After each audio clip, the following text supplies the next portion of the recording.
Hi guys, আমাদের আজকে পাতুরি খাওয়ার খুব খুব খুব খুব খুব খুব খুব ইচ্ছা আছে, কিন্তু ঘরে মাছ নেই, কিচ্ছু নেই।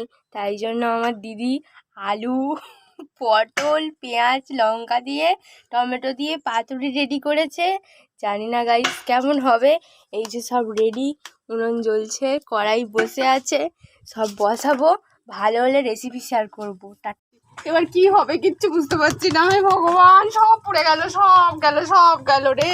আমি কথা বলতে বলতে জালটা দিয়ে ফেললাম। কেন দিয়ে ফেললাম গো ভগবান? এবার আমি কি করবো?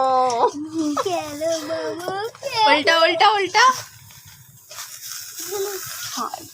তো গাইস, পাতুরিটা এখন আমাদের রেডি। পটল আলু ডালের পাতুরি। জানি না কেমন হয়েছে, আর আমরা খেয়ে জানাবো কেমন টেস্ট হলো। আশা করছি ভালোই।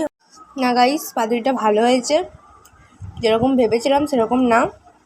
খেতে বেশ সুস্বাদুই হয়েছে, মানে একটু পোড়া পোড়া কিন্তু খুব টেস্টি। একটা বেশ পোড়া পোড়া ফ্লেভার আছে। একটু লেবু চিপে নিয়ে দেখি, একটু লেবু চিপে নিলাম। এরকমভাবে দেখা বেশ ভালোই লাগছে। তো বাই বাই।